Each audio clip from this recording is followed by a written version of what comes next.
Official maps absolutely affect the way we think about the world. Even the way I start to navigate cities is being affected by how official maps are given to us. Maps are absolutely tools of power. Vous imaginez peut-être qu'une carte comme celle de Google Maps ou d'une autre application n'a qu'un seul but, nous guider d'un point A à un point B. Résultat, on développe une approche purement utilitaire à l'espace. Ce qu'on oublie souvent, c'est que ces cartes, que l'on considère comme des outils neutres, ne le sont pas vraiment. Elles ignorent notamment les dynamiques de domination raciale qui structurent nos lieux de vie, les enjeux écologiques cachés dans certains espaces, ou encore nos questionnements intérieurs. C'est pourquoi aujourd'hui, je vais vous parler d'artistes qui utilisent la contre-cartographie et la cartographie sensible, des pratiques qui transforment les cartes en œuvres d'art, en armes contre les systèmes de domination et qui redessinent nos espaces pour nous inviter à les voir autrement. Larissa Fassler, artiste canadienne qui vit maintenant à Berlin, crée depuis 18 ans des peintures cartographiques. Elle rend visibles des enjeux socio-économiques et culturels qui touchent les villes, comme la gentrification ou la surveillance de masse. Son truc à elle, la contre-cartographie ou countermapping en anglais. The term countermapping I use because I include things in my maps that one would not normally include. So I include the individual, I include individual experience in places, I include the mundane and the banal. Pour voir comment une contre-cartographie prend vie, j'ai décidé de retourner avec elle sur le lieu d'une de ses créations réalisée à Paris en 2014, dans un endroit toujours en effervescence, la gare du Nord.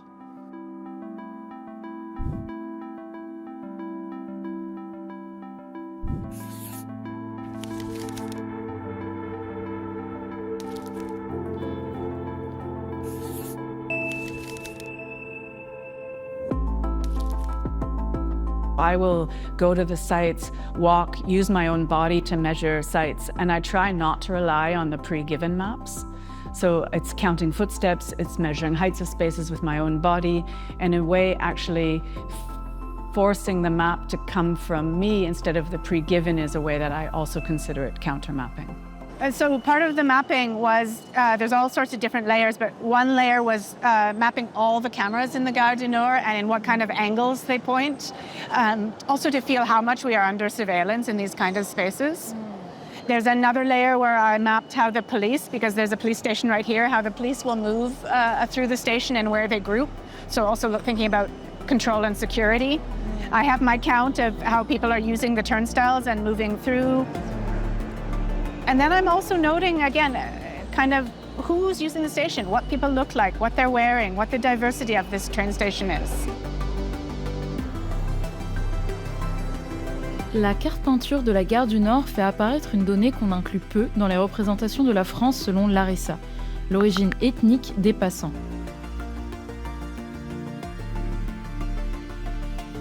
Elle remet en question l'idée selon laquelle la société française serait monochrome.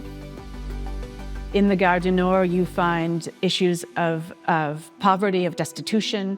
You find issues of policing, stop and search actions.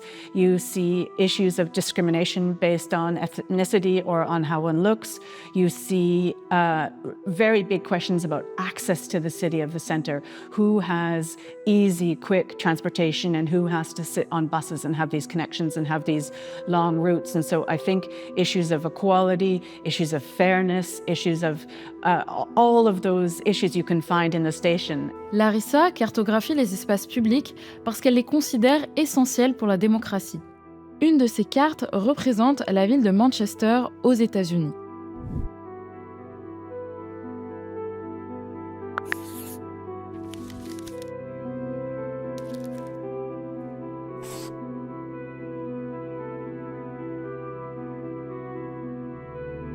Là-bas, la culture de la voiture, la crise des opioïdes et le manque d'espace public forcent les plus vulnérables à se réfugier dans les parkings, vivant ainsi en marge de la ville, ce qui aggrave leur situation. Selon elle, ce sont les lieux où on se croise, comme les grandes places publiques, qui renforcent le sentiment de communauté et réduisent les inégalités. Les cartographies de Larissa alertent les citadins sur les phénomènes qui transforment leur ville insidieusement.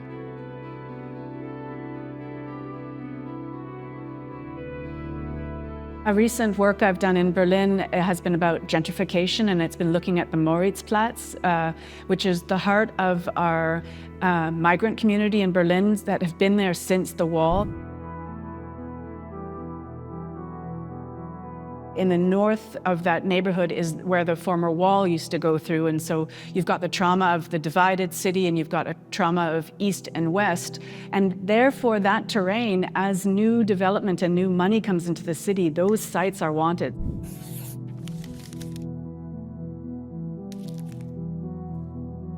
You have these layers of brutality, the first one being a divided city, the second one being gentrification and the pushing out of low-income groups from that neighborhood.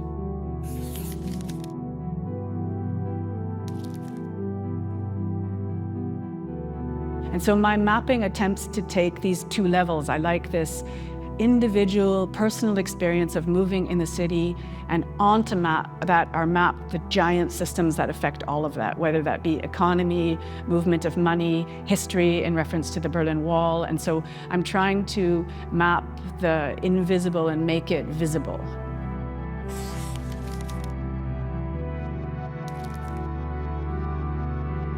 I think that these artworks can begin conversations about what's happening in our cities, about the importance of public space in our cities, and about how individuals can impact and have a voice in how our cities are shaped and made.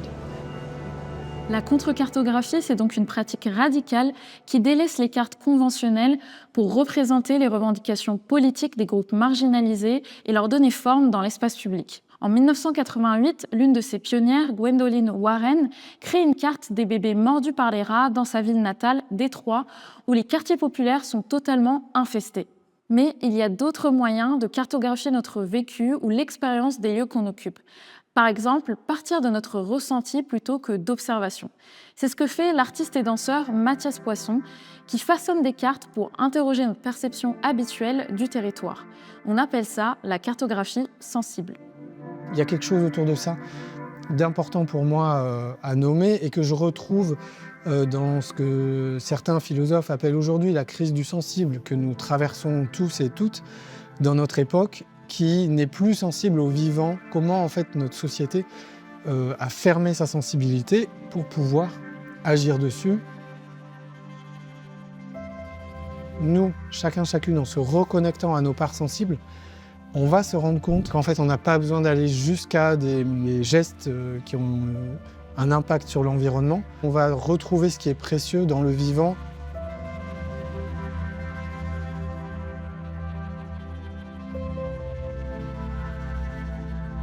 Moi, je dessine mes cartes comme ça vient. Je déforme les échelles, j'agrandis, je rétrécis. Des fois, j'oublie des morceaux. Et mon objectif n'est pas de faire une vraie carte scientifique, géométriquement juste. Mon objectif, c'est au contraire de donner toute la place au sensible. Et parfois, le sensible, il déforme la réalité. On le sait tous. Quelque chose qui nous touche, on le grossit. Quelque chose qui nous ennuie, on va souvent le diminuer. Et surtout, je vais pouvoir dedans mélanger du dessin, des mots, du vide. Et comme ça, créer des espaces où je vais pouvoir faire entendre des visions, des mots, des images. Par exemple, dans sa carte Quartier de Peine à Marseille, il fait un parallèle entre le corps et l'espace urbain. Il représente veines, artères et cœurs au milieu de tabac fermés et d'autoroutes qui fragmentent le quartier Saint-Antoine, illustrant que chaque transformation urbaine n'impacte pas seulement le béton, mais aussi des vies humaines. J'ai fait beaucoup d'exploration où quelque part je m'effaçais un peu de moi et je venais rencontrer, étudier, regarder, dessiner ce qui se passe dans ces lieux.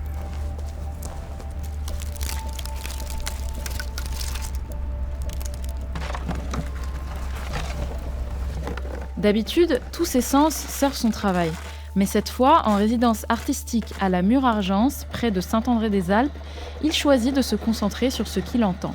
Je dessine tous ces sons dans mes carnets. Donc, dès que j'entends un son,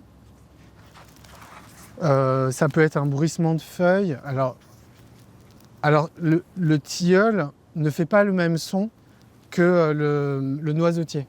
Donc, j'essaye de documenter les différents sons du vent Dans les épines, c'est beaucoup plus doux. Dans un pin, il y a quelque chose qui est rond, qui souffle dans les aiguilles, alors que le tilleul, les branches, elles vibrent sur elles-mêmes. Et donc alors je représente ça en faisant une sorte de virgule comme ça. Hop. Et je dessine la feuille pour me souvenir, alors que le vent dans les épines, je le représente en faisant plein de petits traits comme ça. Et donc là, je passe ma journée à écouter les sons et à les cartographier.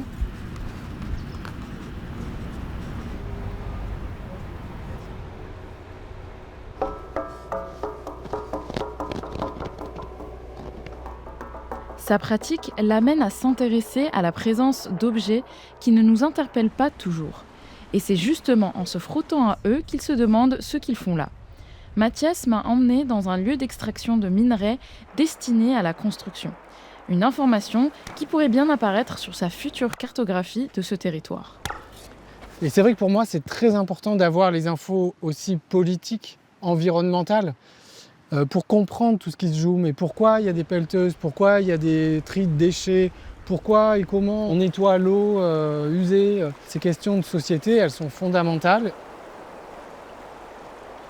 Récemment, là, depuis quelques années, la cartographie est de plus en plus un espace pour raconter mes profondeurs intérieures, mes pensées, mes sensations, mes émotions.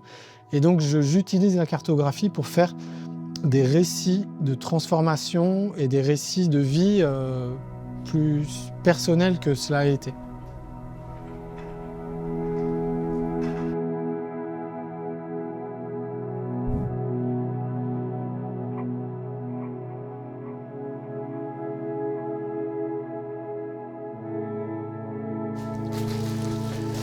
Je suis plusieurs, combien? Je l'ignore.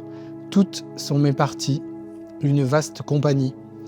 Et dans cette phrase et puis dans les autres qui suivent, où je vais raconter comment je me sens quitter la masculinité patriarcale et comment j'essaye de trouver une autre place, je raconte les étapes de mes réflexions durant cette semaine que je prends à marcher autour de chez moi dans un rayon de 10 km. On a une culture qui nous oblige à canaliser nos sensibilités et à les faire s'exprimer que dans des petits espaces très délimités pour qu'on puisse le reste du temps travailler et assurer et gérer notre existence. Mon désir, c'est qu'on arrive ensemble à les cultiver et à ne plus les voir comme quelque chose de dangereux qui va empêcher la productivité. La cartographie du sensible se base sur nos émotions, mais elle nous donne aussi des outils pour mieux appréhender l'environnement. Artiste et militante originaire de la Charente-Maritime, Stéphanie Sagot utilise ces cartes pour nous pousser à mieux traiter la terre et à agir pour la protéger. J'invite les gens à retomber amoureux des sols et de la terre, puisque quand on aime, on n'exploite pas.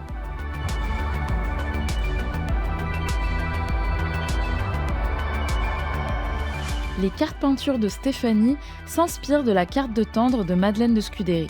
Au XVIIe siècle, cette femme de lettres créa une sorte de guide pour séduire une femme en évitant les red flags.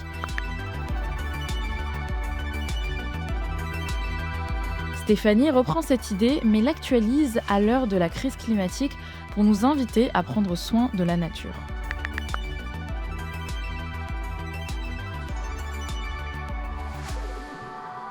Il me semble que c'est nécessaire à différents niveaux, déjà de réinjecter une forme d'éco-sensibilité amoureuse et de retomber amoureux de notre environnement et du vivant, à une époque où on a pu en être aussi déconnecté suite aux dominations qui sont celles du patriarcat, qui sont celles du capitalisme, qu'on retrouve notamment dans l'agriculture sous les termes d'exploitants agricoles. Il y a vraiment l'idée d'utiliser l'environnement et la nature dont on serait détaché, ce qui me semble totalement faux.